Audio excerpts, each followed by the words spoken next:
ഒരു സൊല്യൂഷനിൽ നിന്ന് ഇൻഡിവിജ്വൽ കമ്പോണൻസിനെ വളരെ ഈസി ആയിട്ട് സെപ്പറേറ്റ് ചെയ്യാൻ വേണ്ടിയിട്ട് ഉപയോഗിക്കുന്ന ഒരു സെപ്പറേഷൻ ഇൻസ്ട്രുമെൻ്റ് ആണ് ലാബോറട്ടറികളിൽ ഉപയോഗിക്കുന്ന സ്റ്റാൻഡേർഡൈസ്ഡ് എക്യുപ്മെൻ്റ് ആണ് സെൻട്രിഫ്യൂജ് എന്ന് പറയുന്നത്.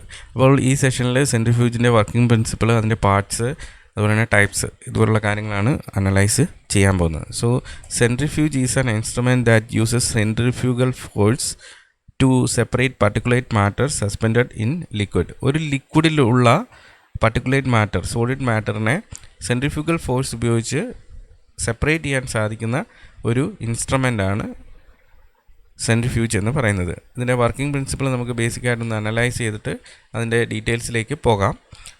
ഇപ്പോൾ suppose you have A solution having to particles suspended in it. അപ്പോൾ ഈ രണ്ട് പാർട്ടിക്കിൾസിൻ്റെ മാസും ഡെൻസിറ്റി എന്നൊക്കെ പറയുന്നത് ഡിഫറെൻ്റ് ആയിരിക്കും. അപ്പോൾ ഇതിനെ നമ്മൾ ഒരു രീതിയിലും ഡിസ്റ്റർബ് ചെയ്യുന്നില്ല. ഒരു കണ്ടെയ്നറിനകത്ത് അതേപോലെ തന്നെ കീപ്പ് ചെയ്യുവാണെങ്കിൽ നാച്ചുറലായിട്ടുള്ള ഗ്രാവിറ്റേഷണൽ പുള്ള് കൊണ്ട് മാസ് ഡെൻസിറ്റിയെ ബേസ് ചെയ്തിട്ട് ഈ പാർട്ടിക്കുലേറ്റ് ആയിട്ടുള്ള മാറ്റർ സൊല്യൂഷനകത്ത് സെറ്റിൽ ഡൗൺ ചെയ്യും. അപ്പോൾ ആ സെറ്റിൽ ഡൗൺ പ്രോസസ്സ് എന്ന് പറയുന്നത് ഡിഫറെൻറ്റ് റേറ്റിലായിരിക്കും നടക്കുന്നത്. Mass density of the particle, അതാണ് ഇതിനകത്ത് ഏറ്റവും വലിയ ക്രൈറ്റീരിയ എന്ന് പറയുന്നത്. അപ്പോൾ സെൻട്രിഫ്യൂജിന് പാർട്ടിക്കിൾസിനെ ഡെൻസിറ്റിയും മാസിനെയും ബേസ് ചെയ്തിട്ട് സെപ്പറേറ്റ് ചെയ്യാൻ സാധിക്കും. ഇപ്പോൾ നാച്ചുറലായിട്ട് ഇപ്പോൾ പറഞ്ഞിരിക്കുന്ന ആ പ്രോസസ്സ് എന്ന് പറഞ്ഞാൽ നാച്ചുറലായിട്ടുള്ള സെഡിമെൻറ്റേഷനാണ്. It is a slow process. കാരണം ഇവിടെ വർക്ക് ചെയ്യുന്ന മേജറായിട്ടുള്ള ഫോഴ്സ് എന്ന് പറയുന്നത് നോർമൽ ഗ്രാവിറ്റേഷണൽ ഫോഴ്സാണ്. ഇപ്പോൾ സെഡിമെൻറ്റേഷൻ റേറ്റ് കൂട്ടാൻ എങ്ങനെ പറ്റുമെന്ന് ചോദിച്ചു കഴിഞ്ഞാൽ നാച്ചുറലായിട്ടുള്ള ഗ്രാവിറ്റേഷണൽ ഫോഴ്സിനെ ആക്സിലറേറ്റഡ് ആക്കണം. Sedimentation rate can be accelerated through establishing high G force. അപ്പോൾ എങ്ങനെയാണ് നമുക്ക് ഈ ജി ഫോഴ്സിനെ കൂട്ടാൻ പറ്റുന്നത്? ഇതാണ് ഈ ഇൻസ്ട്രുമെൻറ്റിൻ്റെ വർക്കിംഗ് പ്രിൻസിപ്പിൾ എന്ന് പറയുന്നത്. അപ്പോൾ അതായത് സെൻട്രിഫ്യൂഗൽ ഫോഴ്സിനെ കൊണ്ടുവന്നിട്ട് ഈ നാച്ചുറൽ ആയിട്ടുള്ള ജി ഫോഴ്സിനെ ഇത് ഇൻക്രീസ് ചെയ്യിക്കുന്നു, സെഡിമെൻറ്റേഷൻ ഫാസ്റ്റ് ആക്കുന്നു. ഇപ്പം ഈ പറഞ്ഞ കണ്ടീഷൻ തന്നെയാണ് ഇവിടെ ഒരു ഡയഗ്രമായിട്ട് കാണിച്ചിരിക്കുന്നത്. സോ ലെഫ്റ്റ് സൈഡിൽ നിങ്ങൾക്ക് വാട്ടർ കണ്ടെയ്നിങ് ഇൻസോളബിൾ ഇംപ്യൂരിറ്റീസ് കാണാൻ സാധിക്കും. സോളിഡ് മാറ്റർ ഉള്ള വാട്ടറാണ് അവിടെ എക്സിസ്റ്റ് ചെയ്യുന്നത്.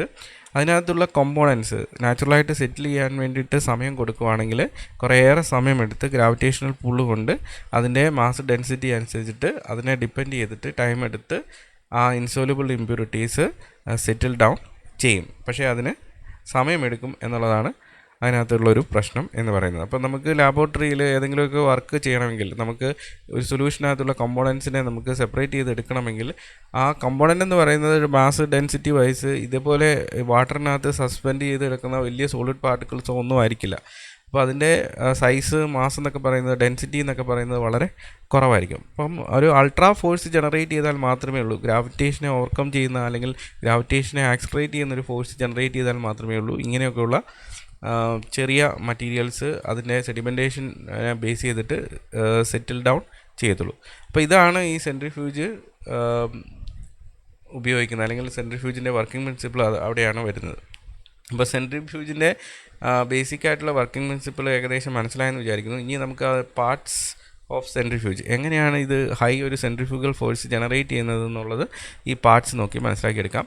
ഇപ്പോൾ ഒരു കോമൺ ആയിട്ട് എല്ലാ സ്റ്റാൻഡേർഡ് ആയിട്ടുള്ള സെൻട്രിഫ്യൂജിനും ഒരു കണ്ടെയ്നർ ഉണ്ടായിരിക്കും. ആ കണ്ടെയ്നറിനകത്തായിരിക്കും വരുന്നത്. കാരണം ഇതിനകത്ത് ഒരു മോട്ടറിനകത്ത് റോട്ടറുണ്ട്, സാമ്പിൾ വെക്കാൻ വേണ്ടിയിട്ടുള്ള സെൻട്രിഫ്യൂജൽ ട്യൂബൊക്കെ ഉണ്ട്. അപ്പോൾ ഇതിങ്ങനെ കറങ്ങുമ്പോഴേക്കിനും ഒരു ഹെവി ആയിട്ടുള്ള ഒരു റൊട്ടേഷനാണ് മെയിൻറ്റെയിൻ ചെയ്യുന്നത്. അപ്പോൾ ഒരു എൻക്ലോസ്ഡ് ആയിട്ടുള്ള ഒരു സിറ്റുവേഷനാണ് ഏറ്റവും ഐഡിയൽ. അപ്പോൾ ചിലപ്പോൾ സ്ക്വയർ ആയിട്ടുള്ള അല്ലെങ്കിൽ റെക്ടാങ്കുലർ ആയിട്ടുള്ള ബോക്സ് ആയിരിക്കാം, അല്ലെങ്കിൽ റൗണ്ട് ഷേപ്പിലുള്ള ബക്കറ്റ് പോലെയുള്ള എന്തെങ്കിലുമൊക്കെ രീതിയിലുള്ള അറേഞ്ച്മെൻ്റ് ആയിരിക്കാം. അല്ലെങ്കിൽ നമ്മളിപ്പോൾ ഈ റെഫ്രിജറേറ്റേഴ്സോ അല്ലെങ്കിൽ വാഷിംഗ് മെഷീൻസോ ഒക്കെ കാണുന്ന ആ ഒരു രീതിയിലുള്ള അറേഞ്ച്മെൻറ്റും ഒക്കെ വരാം. ഇപ്പോൾ ഇവിടെ നോക്കുകയാണെങ്കിൽ ഇതിനകത്ത് കണ്ടെയ്നറിനകത്ത് മെയിനായിട്ടുള്ളത് ഒരു മോട്ടറാണ്. ആ മോട്ടറിൻ്റെ കപ്പാസിറ്റിയാണ് സെഡിമെൻറ്റേഷൻ റേറ്റിനെയൊക്കെ ഡിപ്പെൻഡ് ചെയ്യുന്നത്. ദെൻ ആ മോട്ടറിൻ്റെ ആക്സിസുമായിട്ട് കണക്ട് ചെയ്തിരിക്കുന്ന ഒരു റോട്ടർ എന്ന് പറയുന്നൊരു ഡിസ്ക് പോലൊരു സാധനമുണ്ട്. ആ ഡിസ്കിനകത്തേക്ക് കണക്ട് ചെയ്തിരിക്കുന്ന സാമ്പിൾസിനെ ലോഡ് ചെയ്യാൻ വേണ്ടിയിട്ടുള്ള സെൻട്രിഫ്യൂജൽ ട്യൂബ്.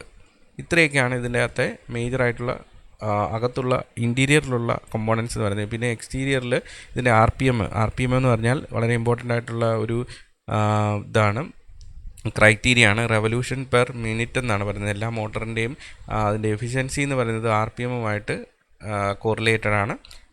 എത്ര സ്പീഡിൽ ഇതിന് കറങ്ങാൻ പറ്റും, ഏത് രീതിയിൽ എത്ര മാക്സിമം സ്പീഡ് അച്ചീവ് ചെയ്യാൻ പറ്റും, എത്ര low speed, high speed, mid speed ഒക്കെ അച്ചീവ് ചെയ്യാൻ പറ്റും എന്നുള്ളത് ഈ റെവല്യൂഷൻ പെർ മിനിറ്റിനെ ആശ്രയിച്ചിട്ടാണ് വരുന്നത്.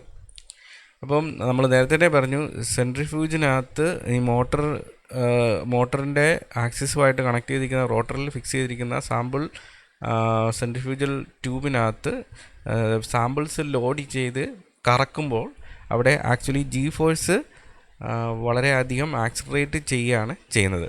അപ്പോൾ ഒരു ആക്സിസിൽ റൊട്ടേഷൻ നടക്കുമ്പോൾ ആ ആക്സിസിൻ്റെ റേഡിയസിന് ഓപ്പോസിറ്റായിട്ട്, അതായത് ഡയറക്ഷൻ ഓഫ് മോഷൻ്റെ പെർപെൻഡിക്കുലറായിട്ട് ഒരു ഫോഴ്സ് ജനറേറ്റ് ചെയ്യും. That force is known as centrifugal force.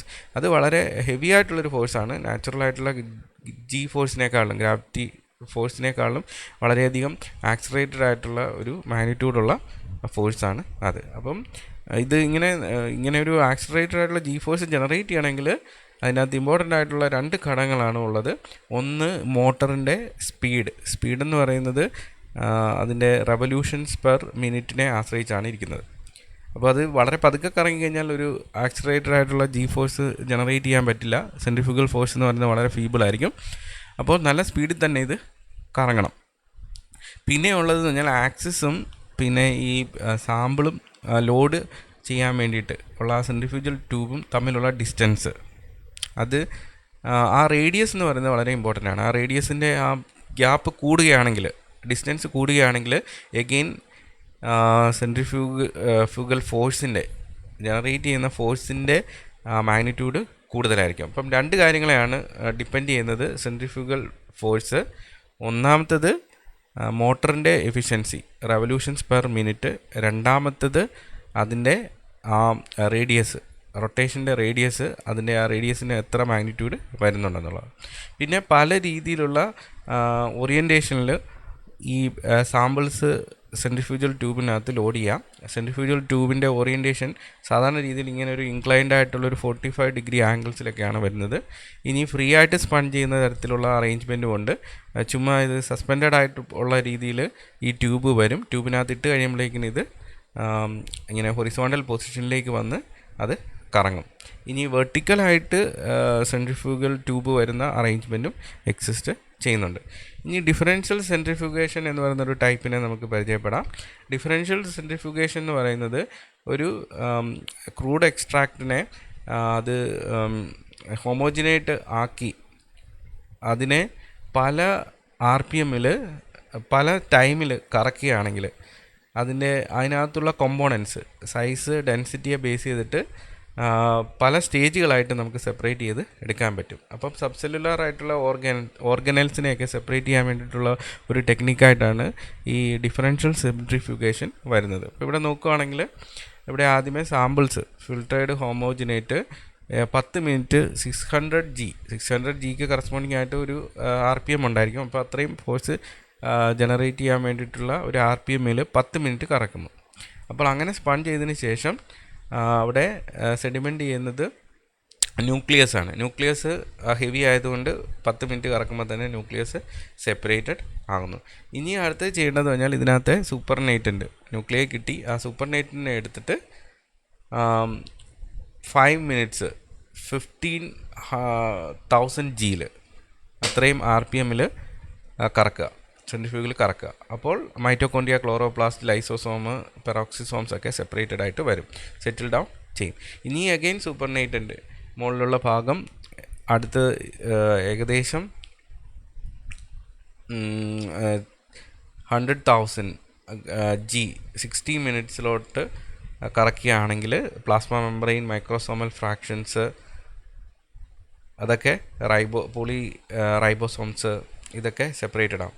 പിന്നെ അടുത്തത് ഇങ്ങനെ അത് ഫൈനലായിട്ട് നമുക്ക് ഓരോരോ കോമ്പോണൻറ്റിനെയും ഇൻഡിവിജ്വൽ കോമ്പോണൻറ്റിനെയും അതിൻ്റെ സൈസ് ഡെൻസിറ്റി അനുസരിച്ചിട്ട് സെപ്പറേറ്റ് ചെയ്യാൻ സാധിക്കും. അപ്പോൾ ഹെവി ആയിട്ടുള്ളത് ആദ്യത്തെ തന്നെ കറക്കത്തിൽ ആദ്യത്തെ ജി ഫോഴ്സ് എത്ര സമയമാണ് ചെയ്യുന്നത് ആ സമയം ഇൻ്റർവെല്ലിൽ തന്നെ സെപ്പറേറ്റഡ് ആകും. ഏറ്റവും ലൈറ്റായിട്ടുള്ളതാണ് ഏറ്റവും കൂടുതൽ സമയം എടുക്കുന്നത്, കൂടുതൽ ജി ഫോഴ്സ് വേണ്ടി വരുന്നത്.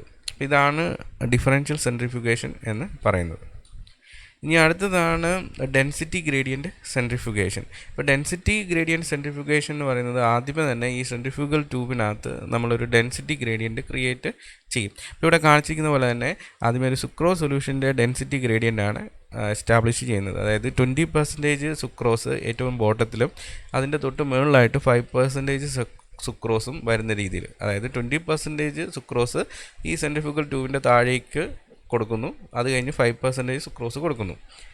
ദെൻ മിക്സറായിട്ട് കൊടുത്താലും 20% എന്ന് പറയുന്നത് അത് ഹെവി ആയതുകൊണ്ട് താഴെ തന്നെ വരുമല്ലോ. ഇനി അടുത്ത സ്റ്റെപ്പ് എന്ന് പറയുന്നത് ഇതിൻ്റെ മുകളിലായിട്ട് സാമ്പിൾ ലോഡ് ചെയ്യുന്നു. സാമ്പിൾ ലോഡ് ചെയ്തതിന് ശേഷം സെൻട്രിഫ്യൂജ് വർക്ക് ചെയ്യിപ്പിക്കുന്നു, അത് കറക്കുന്നു, ഡെഫിനറ്റ് ആയിട്ടുള്ള RPM ജി ഫോഴ്സും കൊടുക്കുന്നു. അപ്പോൾ DNA ഒരു സെപ്പറേഷനാണ് ഇവിടെ കാണിച്ചിരിക്കുന്നത്. DNA എന്ന് പറയുന്നത് അതിനകത്തുള്ള ഈ ഐസോട്ടോപ്പ്, നൈട്രജൻ ഐസോട്ടോപ്പിനെ ബേസ് ചെയ്തിട്ട് ലൈറ്റ് ഉണ്ട്, മീഡിയം സൈസ്ഡ് ഉണ്ട്, ലാർജ് സൈസ്ഡ് ഉണ്ട്. അപ്പോൾ ഈ ഹെവി ആയിട്ടുള്ള DNA ഈ ഡെൻസിറ്റി ഗ്രേഡിയൻ്റ് നമ്മൾ ഓൾറെഡി ഉണ്ടാക്കിയിരിക്കുന്നത്, അല്ലെങ്കിൽ ഹൈ ഡെൻസർ ആയിട്ടുള്ള DNA എന്ന് പറയുന്നത് ലാർജ് സൈസ് DNA മോളിക്യൂൾസ് എപ്പോഴും 20% സുക്രോസ് ഉള്ള ആ ഡെൻസിറ്റി പോർഷനിലായിരിക്കും വരുന്നത്. അതായത് ഓരോ മോളിക്യൂൾസിൻ്റെയും കോമ്പോണൻസിൻ്റെയും ഡെൻസിറ്റി ഈ ഗ്രേഡിയൻറ്റിനകത്ത് എവിടെയാണോ മാച്ച് ചെയ്യുന്നത് അവിടെയാണ് അത് സെറ്റിൽഡ് ആകുന്നത്. ഇനി മീഡിയം സൈസ്ഡ് ആയിട്ടുള്ളത് അത് തൊട്ട് മുകളിലായിട്ട് വരും. ഏറ്റവും ലൈറ്റായിട്ടുള്ള DNA ഏറ്റവും മുകളിൽ പ്ലേസ്ഡ് ആകും. അപ്പോൾ ഇതാണ് ഡെൻസിറ്റി ഗ്രേഡിയൻറ്റ് സെൻട്രിഫ്യൂഗേഷൻ എന്ന് പറയുന്നത്. ഇതിനാദ്യമേ തന്നെ ഒരു ഡെൻസിറ്റി ഗ്രേഡിയൻറ്റ് ക്രിയേറ്റ് ചെയ്യണം, അതിനുശേഷം സാമ്പിൾ ലോഡ് ചെയ്യണം, ഡെഫിനറ്റ് ആയിട്ടുള്ള സ്പെസിഫിക് ആയിട്ടുള്ള RPM റൺ ചെയ്യിച്ചാൽ മതി, ജി ഫോഴ്സിൽ റൺ ചെയ്യിച്ചാൽ മതി. ആ ഡെൻസിറ്റിക്ക് അനുസരിച്ചിട്ട് കോമ്പോണൻറ്റ്സ് സെപ്പറേറ്റഡ് ആയിട്ട് വരും. ഇനി നമുക്ക് ഇതിൻ്റെ ടൈപ്സ് നോക്കാം. മേജറായിട്ട് 3 ടൈപ്പാണ് വരുന്നത്: low speed centrifuge, then high speed centrifuge and ultra centrifuge. Common ആയിട്ട് വരുന്ന 2 കാറ്റഗറിയാണ് ലോ സ്പീഡും അതുപോലെ തന്നെ ഹൈ സ്പീഡും. അപ്പോൾ ഈ അൾട്രാ സെൻട്രിഫ്യൂജ് എന്ന് പറയുന്നത് കുറച്ചുകൂടെ സൊഫിസ്റ്റിക്കേറ്റഡ് ആയിട്ടുള്ള ലാബോറട്ടറീസിലൊക്കെ മാത്രമേ കാണത്തുള്ളൂ. ഈ ലോ സ്പീഡ് സെൻട്രിഫ്യൂജിൻ്റെ മാക്സിമം സ്പീഡ് എന്ന് പറയുന്നത് ഏകദേശം 4000 to 7000 RPM ആണ്. അപ്പോൾ ഇതിന് ഏകദേശം 3000 to 7000 G അത്രയും ഫോഴ്സ് ജനറേറ്റ് ചെയ്യാൻ സാധിക്കും. അപ്പോൾ ഇതിനകത്ത് 2 തരത്തിലുള്ള റോട്ടേഴ്സാണ് വരുന്നത്: ഫിക്സഡ് ആംഗിൾ അല്ലെങ്കിൽ സ്വിങ്ങിങ് ബക്കറ്റ്. ഫിക്സഡ് ആംഗിൾ എന്ന് പറയുന്നത് ഇൻക്ലൈൻഡ് ആയിട്ട് ആണ് സെറ്റ് ചെയ്തിരിക്കുന്നത്, ഒരു 45 അതുപോലുള്ള ഒരു ആംഗിളിലായിരിക്കും സെറ്റ് ചെയ്തിരിക്കുന്നത്. പിന്നെ സ്വിങ്ങിങ് ബക്കറ്റ് എന്ന് പറയുന്നത് ഫ്രീ ആയിട്ട് ഇട്ടിരിക്കുകയാണ്, അത് കറക്കുമ്പോഴേക്കിന് അത് ഹൊറിസോണ്ടൽ പൊസിഷനിലേക്ക് വരുന്നു. ഇത് സ്റ്റാൻഡേർഡായിട്ട് എല്ലാ തരത്തിലുള്ള ലാബോറട്ടറിയിലും ഉള്ളതാണ്. ഇനിയുള്ളത് ഹൈ സ്പീഡ് സെൻട്രിഫ്യൂജ് ആണ്.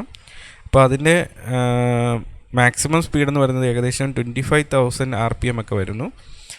ഇതിന് ഏകദേശം ഒരു 60,000 G മാക്സിമം ജനറേറ്റ് ചെയ്യാനുള്ള കേപ്പബിലിറ്റി ഉണ്ട്.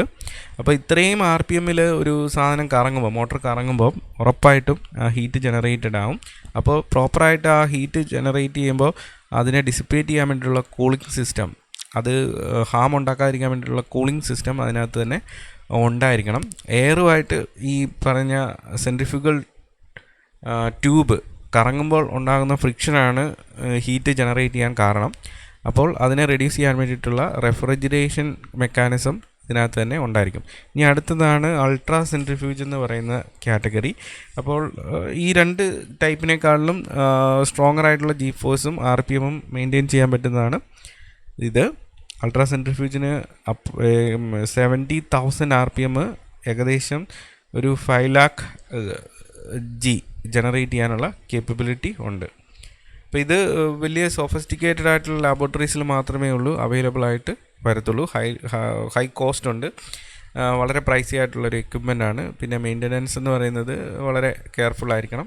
പിന്നെ ഇതിനകത്ത് തന്നെ ഹെവി ആയിട്ടുള്ള ഹീറ്റ് ജനറേറ്റ് ചെയ്യും, ഇത്രയും RPM കറങ്ങുന്നതായതുകൊണ്ട്. അപ്പോൾ അതിന് വേണ്ടിയിട്ടുള്ള കൂളിംഗ് സിസ്റ്റം എല്ലാം ഇൻകോപ്പറേറ്റഡ് ആയിരിക്കും. അപ്പോൾ ഇത്രയൊക്കെയാണ് സെൻട്രിഫ്യൂജ് എന്ന് പറയുന്ന ഇൻസ്ട്രുമെൻറ്റിനെ കുറിച്ചൊക്കെ പറയാനുള്ളത്.